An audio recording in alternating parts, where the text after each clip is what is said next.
Hi friends, welcome to R.K.Brothers 2020 channel. இன்னைக்கு ரொம்பவே யம்மியான சூப்பரான நாட்டுக்கோழி சிக்கன் பிரியாணி பண்ண போகிறோம். இன்றைக்கி நான் பாஸ்மதி அரிசியில் தான் இந்த பிரியாணி பண்ணியிருக்கிறேன். வாங்க எப்படி பண்ணலான்னு பார்க்கலாம். அதுக்கு முதல்ல நாட்டுக்கோழியை கட் பண்ணிவிட்டு நல்லா க்ளீன் பண்ணி இந்த மாதிரி மஞ்சள் தூள் போட்டு விரவி வச்சுக்கலாம் கொஞ்சம் நேரம். அதுக்கப்புறம் ஒரு பாத்திரத்தில் தேவையான அளவு எண்ணெய், அப்புறம் 1 டேபிள் ஸ்பூன் நெய் சேர்த்துக்கலாம். சூடானதும் ஸ்பைசஸ் எல்லாம் ஆட் பண்ணிக்கலாம். பட்டை, கிராம்பு, ஏலக்காய், லவங்கம், பிரிஞ்சி இலை எல்லாம் சேர்த்து நல்லா வறுத்தெடுத்துக்கலாம். அதுக்கப்புறம் 1.5 பெரிய வெங்காயம் நீல வாக்கில் கட் பண்ணி நான் சேர்த்துருக்குறேன். அதையும் சேர்த்து இந்த எண்ணெயிலே கோல்டன் கலர் வர்ற வரைக்கும் நல்லா வதக்கிக்கலாம். இப்போ இந்த ஸ்டேஜில் இஞ்சி, பூண்டு, அப்புறம் சின்ன வெங்காயம் இது 3ம் சேர்த்து அரைச்சி பேஸ்ட் பண்ணி போட்டிருக்கிறேன். சின்ன வெங்காயம் சேர்த்து அரைச்சி போடுங்க, ரொம்பவே டேஸ்ட் கொடுக்கும். அதுக்கப்புறம் காரத்துக்கு எப்போ பச்சை மிளகாய் கீரி சேர்த்துருக்குறேன். சேர்த்துட்டு அதையும் இந்த எண்ணெயிலேயே நல்லா வதக்கி விட்டுக்கலாம். இப்போ இந்த ஸ்பூன்ட்டு நான் 2 ஸ்பூன் காஷ்மீர் மிளகாய் தூள் சேர்த்துருக்குறேன். இதில் காரம் கம்மியாக தான் இருக்கும், அதனால் உங்கள் காரத்துக்கு எப்போ நீங்கள் சேர்த்துக்கோங்க. இது ஸ்டார்டிங்கில் எதுக்கு சேர்க்குறோன்னு பார்த்தீங்கன்னா நல்ல ஒரு கலர் கொடுக்கும் பிரியாணிக்கு. எக்ஸ்ட்ரா கலர் எதுவும் ஆட் பண்ணணுன்னு அவசியமே இல்லை. இப்போ இந்த ஸ்டேஜில் கொஞ்சமாக மஞ்சள் தூள் சேர்த்து கருக விடாமல் லோ ஃப்ளேமில் வச்சு வறுத்தெடுத்துக்கோங்க. அதுக்கப்புறம் ஒரு மீடியம் சைஸ் தக்காளி நீல வாக்கில் கட் பண்ணி அதையும் சேர்த்துக்கலாம். சேர்த்துட்டு அதையும் இந்த எண்ணெயிலே வதக்கி விட்டுக்கலாம். அப்புறம் ஒரு கைப்பிடி அளவு மல்லி இலையும் புதினா இலையும் இதில் சேர்த்து அதையும் இந்த மசாலாவோடு சேர்த்து நல்லா வதக்கி எடுத்துக்கலாம். பாருங்கள், இப்போ நல்லா வதங்கி வந்திருக்கு. இந்த ஸ்டேஜில் நம்ம இப்போ 1.5 டேபிள் ஸ்பூன் தயிர் சேர்க்க போகிறோம். சேர்த்துட்டு அதையும் இந்த மசாலாவோட நல்லா மிக்ஸ் பண்ணி கைவிடாமல் வதக்கிட்டே இருங்க.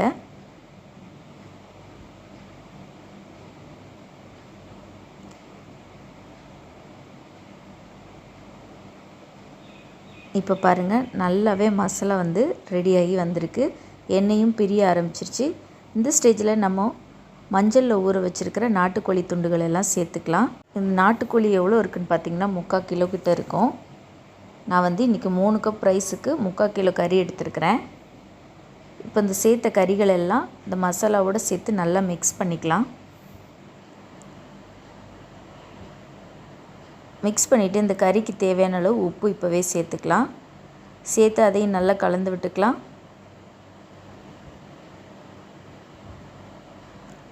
அதுக்கப்புறம் இந்த கறிக்கு தேவையான அளவு தண்ணி ஊற்றிக்கலாம். பாருங்கள், மூழ்கிற அளவுக்கு தண்ணி ஊற்றினா போதும். கறி எல்லாமே தண்ணியில் மூழ்கி இருக்கணும், அந்தளவுக்கு தண்ணி ஊற்றிக்கலாம். ஊற்றிட்டு இப்போ இதை வேக வச்சுக்கலாம். இப்போ அரிசி நான் 10 மினிட்ஸ் ஆச்சு ஊற வச்சு. இப்போ ஊற வச்ச அரிசியை இன்னொரு பாத்திரத்தில் தேவையான அளவு தண்ணி ஊற்றி கொதிக்க வைக்கணும். தண்ணியை கொதித்த பின்ன நம்ம ஊற வச்சுருக்கிற 10 மினிட்ஸ் ஊறினா போதும். அந்த அரிசியெல்லாம் இந்த கொதிக்கிற தண்ணியில் சேர்த்துக்கலாம். உப்பு எதுவும் சேர்க்க தேவையில்லை, ஏன்னா மசாலாலே நாட்டுக்கோழி சிக்கன் மசாலாலே எல்லாம் சேர்த்துருக்குறோம். அதனால் உப்பு எதுவும் சேர்க்காமல் கரெக்டாக 2 மினிட்ஸ் மட்டும் வேக வச்சா போதும். அதுக்கு மேலே வேக வைக்க வேண்டாம். 2 மினிட்ஸ் ஆனதுக்கப்புறம் இதை வடிகட்டி எடுத்துடலாம். உடனே வடிகட்டி எடுத்துருங்க, இல்லைன்னா நல்லா வேக ஆரம்பிச்சிரும். அப்புறம் அரிசியெல்லாம் உடைய ஆரம்பிச்சிடும். இந்த ஸ்டேஜில் எடுத்தோம்னா அரிசி உடையாமல் முழுசாக கிடைக்கும்.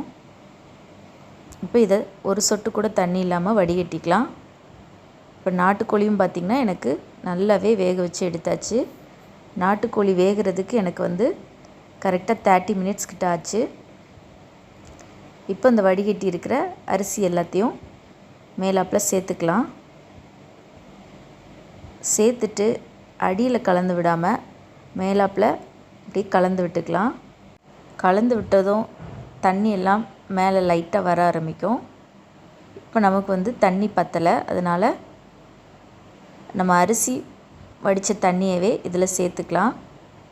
பாருங்கள், இந்த அளவுக்கு தண்ணி இருந்தால் போதும். கரெக்டாக அரிசியும் தண்ணியும் ஈக்குவல் லெவலில் இருக்கணும்.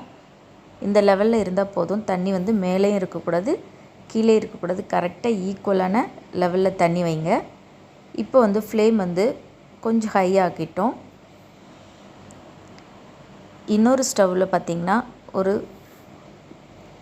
தவா வச்சுக்கலாம். தோசை தவா வச்சு நல்லா ஃப்ரீ ஹீட் பண்ணிக்கலாம் ஒரு 10 மினிட்ஸ். தோசை தவா வந்து நல்லா ஹீட் ஆனதும் நம்ம இப்போ தம் போட போகிறோம். இப்போ ஒரு மூடி போட்டு மேலே ஒரு வெயிட்டுக்கு நான் வந்து ஹாட் வாட்டர் ஊற்றி வச்சுருக்கிறேன் பாத்திரத்தில். இப்போ சூடு வந்து வெளியே வராத அளவுக்கு நல்லா மூடிட்டு ஹீட் பண்ணிக்கலாம். 20 மினிட்ஸ் வேக வைக்கணும் லோ ஃப்ளேமில். இப்போ பாருங்கள் 20 மினிட்ஸ் ஆயிடுச்சு. ரொம்பவே உதிரியான நாட்டுக்கோழி பிரியாணி ரெடி ஆயிடுச்சு. பாருங்கள் அரிசி வந்து ஒன்று ஒட்டவே இல்லை, உடையவும் இல்லை, முழுசாகவே கிடச்சிருக்கு. இப்போ இதை நல்லா கலந்து விட்டுக்கலாம். அவ்வளோதாங்க, ரொம்பவே சூப்பரான நாட்டுக்கோழி பிரியாணி ரெடி ஆயிடுச்சு. நீங்களும் இந்த முறையில் ட்ரை பண்ணி பாருங்கள். வீடியோ பிடிச்சிருந்தால் லைக் பண்ணுங்கள், ஷேர் பண்ணுங்கள், மறக்காமல் சேனலை சப்ஸ்கிரைப் பண்ணுங்கள். அப்போ தான் நான் போடுற ஒவ்வொரு வீடியோவும் நோட்டிஃபிகேஷனில் வரும். தேங்க்ஸ் ஃபார் வாட்சிங்.